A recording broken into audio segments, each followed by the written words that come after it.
Hello everyone and welcome to my channel, and today I have a video about the pharmacy or pharmacist licensing in Canada. I wanted to talk to you a little bit about something very important that most probably a lot of you don't know about, and unfortunately you don't know about until you're halfway through your pharmacist licensing processes, and or maybe you passed all the exams and then bam, they give you the news, which could be a little bit surprising or shocking to some of you. It's basically the International Pharmacy Grad Program. Now, I know that a lot of you haven't heard anything about that. Some of you might have heard about it or read about it somewhere. So I'm going to talk to you about it in this video, and try as much as possible show you information and give you information about what is it and how much does it cost. Now, for those of you who are new on the channel, this channel is all about clinical pharmacy practice in North America. I teach you how to become clinical pharmacists. I also teach you how to pass your OSCE exam, and there's a chapter about immigrating to Canada too for pharmacists, pharmacy technicians, and anyone else who's a skilled worker. It would work for you too. So if you're new, make sure to subscribe to the channel and activate the bell so that you get notified of my future videos. This helps my channel to rank on YouTube, and so more people can benefit from the information provided. Now, back to our video for today. So what is this International Pharmacy Grad Program? So it's basically a program that every province prepared for pharmacists who are willing to become licensed in Canada, to prepare them to become a pharmacist in Canada, basically prepare them for the market, make them as much close to a Canadian grad as possible. And basically they made it mandatory for all pharmacists that all of you have to go through this process, unfortunately. Earlier, a few years ago, before they came up with the International Pharmacy Grad Program, you would go for an internship, which is a training program. You just join a pharmacy and train for a few certain hours that are determined by the College of Pharmacists.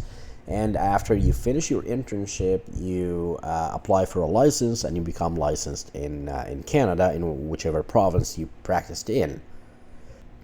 This has changed, so now they created this International Pharmacy Grad Program. And as you can see, I'm on the Ontario College of Pharmacists website. It doesn't matter which college of pharmacists you're applying for. It could be Alberta, it could be British Columbia, it could be Ontario, or any other province. We have 10 provinces in Canada. Most of them, the majority of these provinces, have adapted this system, so you'll have to go through the International Pharmacy Grad Program. I think there's one or two provinces that still offer the internship option. So if you really want to run away from the International Pharmacy Program and don't want to go through it, you might want to apply for any other province. Most of you would apply for Ontario, I'm pretty sure. Even I applied for Ontario pharmacist license, and then I moved to when I didn't find a lot of interesting jobs in Ontario, I moved to BC, and then I decided to stay in BC. So I know most people who are immigrating to Canada would prefer Ontario because it's closer to, it's in the East Coast, so closer to other countries. But a few of you might have other provinces in mind. So I would, what I would encourage you to do is to go to the website of the College of Pharmacists and see what they offer in terms of licensing. So for example, we'll start with Ontario College of Pharmacists, and here it tells you a little bit about the pathway for international grads. So step one, you should apply or enroll in the Pharmacists Gateway Canada. If you haven't done that already, you should read about Pharmacist Gateway Canada. I have another video to explain to you how to apply or enroll in the Pharmacist Gateway Canada. This is mandatory, and there's a fee for that too. And then step number 2 is to do the document evaluation and take the evaluating exam with the PEBC. You probably know that already. Step number 3 would be the International Pharmacy Grad program, and then you register as a student. And then step number 4 would be the practice assessment of competence at entry, which is called the PACE.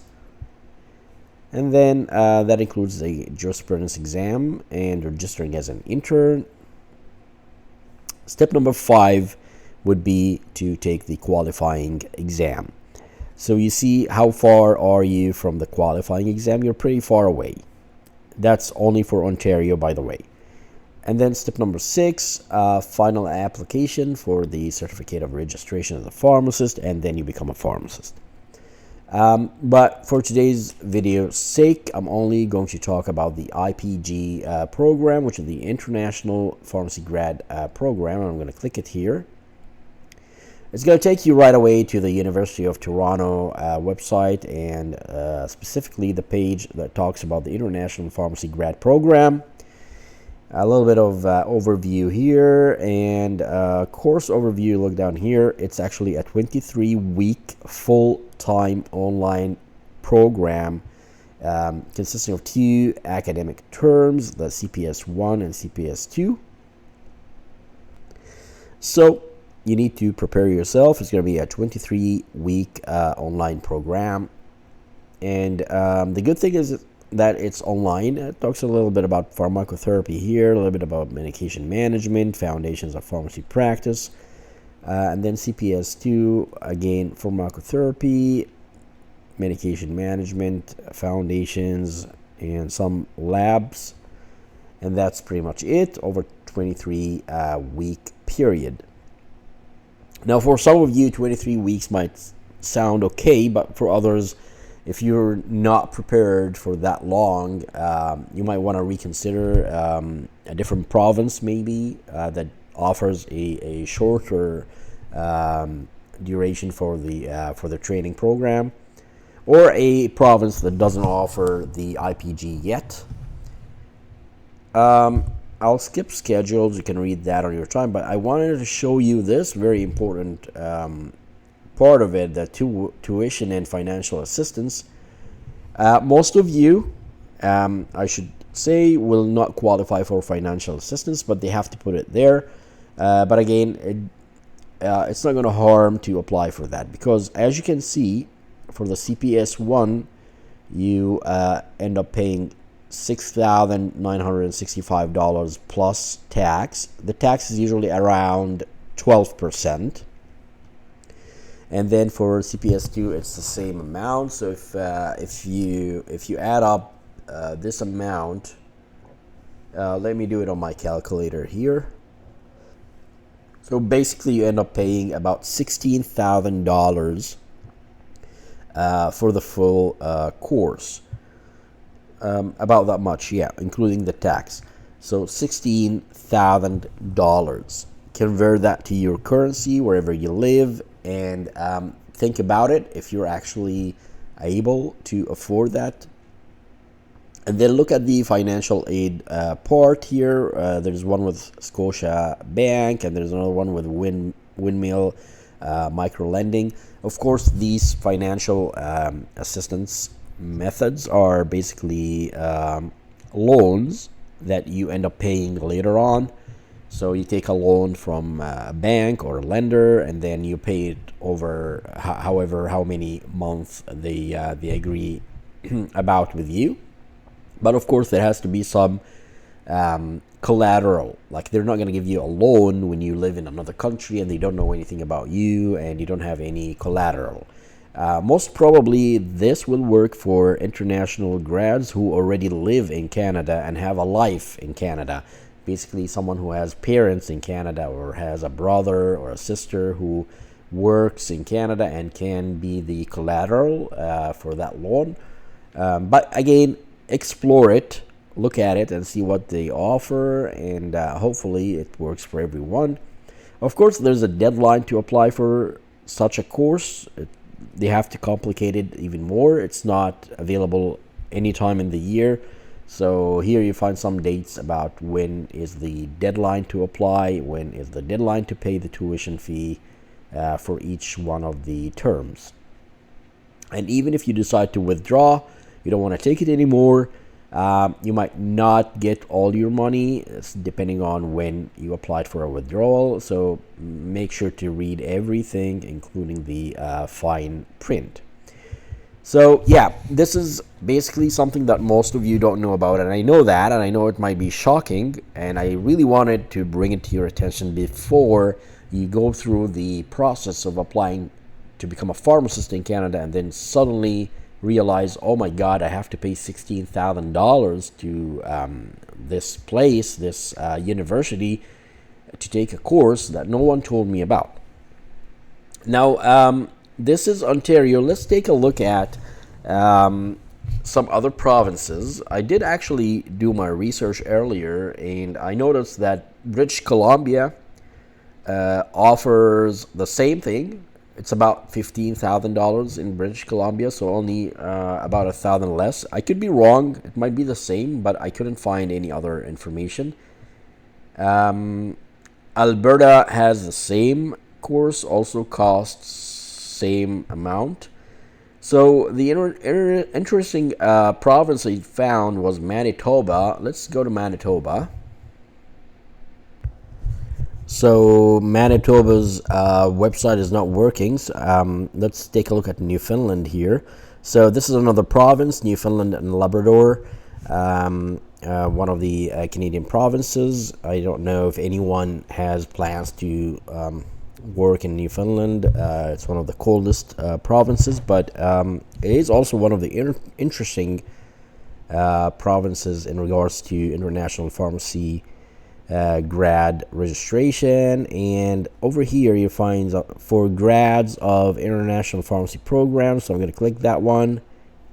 They have a guideline here, and it says number one, applicants must complete a minimum of 1120 hours. So 1120 hours, 1120 hours of practical training with an approved preceptor. So that means they don't have the IPG program yet, and you can go with an internship instead. However, they have that's a lot of hours. That's 1120 hours. That's too many hours, considering that you can't work more than 40 hours a week. Nobody will accept more than 40 hours a week. So if you divide 1120 divided by 40, you need 28 weeks of internship, at least, training. And I should tell you right now that most pharmacies will only hire you for about 20 to 30 hours a week. They won't even hire you for 40 hours a week. And it will be free.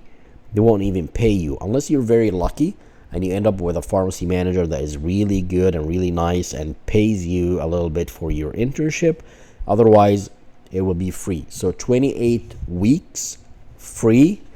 That's at least.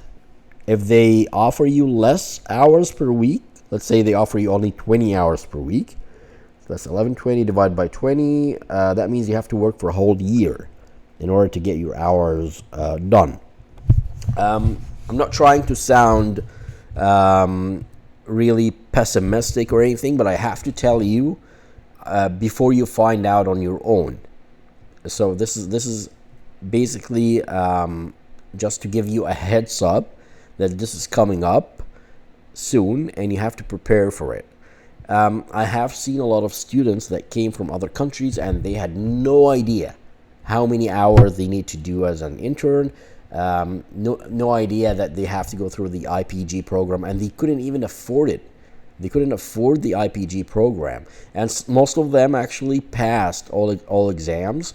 When they first started the IPG program, I knew some students who passed the evaluating exam, the OSCE and the qualifying part 1. They even passed the jurisprudence exam and they were ready to apply for an internship, and then they went to the College of Pharmacists in BC and asked to apply for an internship, and suddenly they told them, no, you have to apply for the IPG now. It's a new program, and they tried to negotiate that with them because they've already passed everything before the IPG program came to life.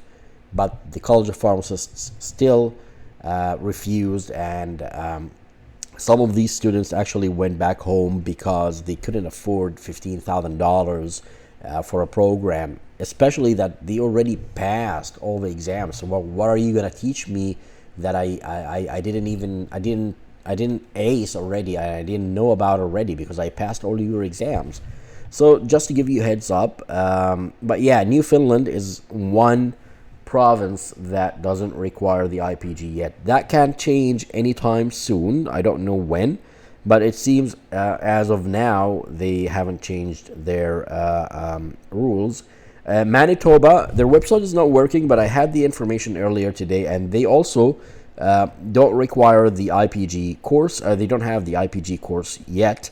So all you need to do is 600 hours of internship in Manitoba. So you might want to take notes of these provinces now. So that's Manitoba and Newfoundland that don't have the IPG program.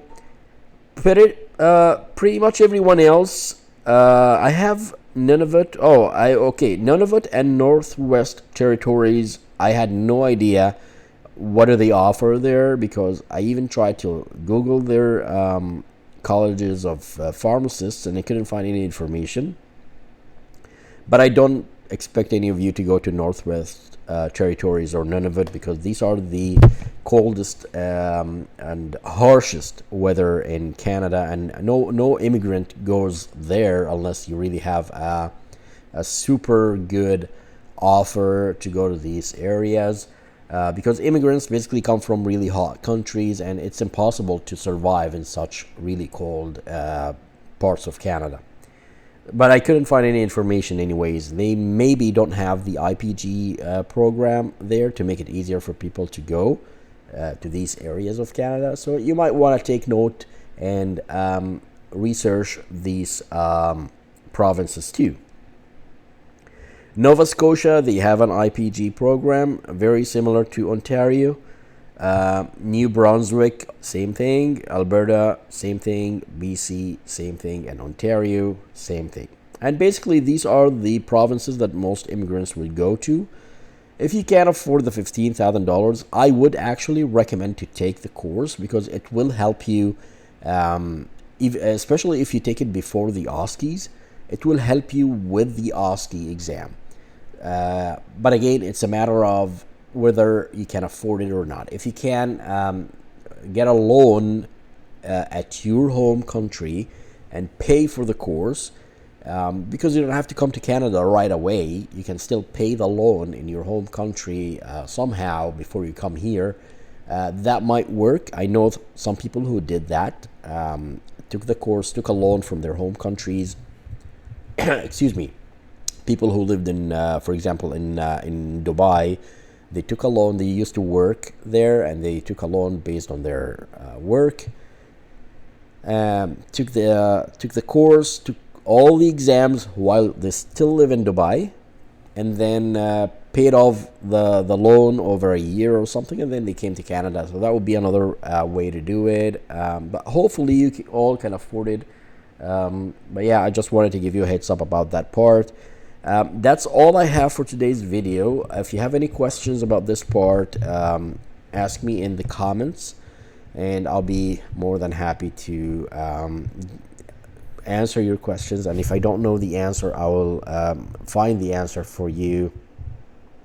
Also, if you're looking to come to any of the provinces that do not offer the IPG, such as Manitoba, and you don't know how to apply for internship in these provinces, I can maybe guide you through that too. Just let me know in the comments or email me. You find my email in the description part.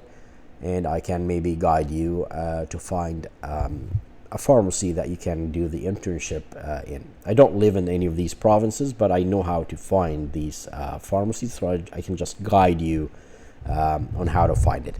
I know it could be difficult when you come to Canada and you're still new and you don't know anyone here. It will be very difficult at first, so any help from anyone should be actually good for you and should put you on the right track, and that's what I'm trying to do on this channel. So thanks for watching today's video. I'll be back with more videos about the OSCE soon. I'm preparing a bunch of them, and hopefully some of you or all of you found some good information in today's video. Don't forget to subscribe to the channel. That helps me a lot, and activate the bell so that you get notified of my future videos. Thanks for watching, and I'll see you in the next video.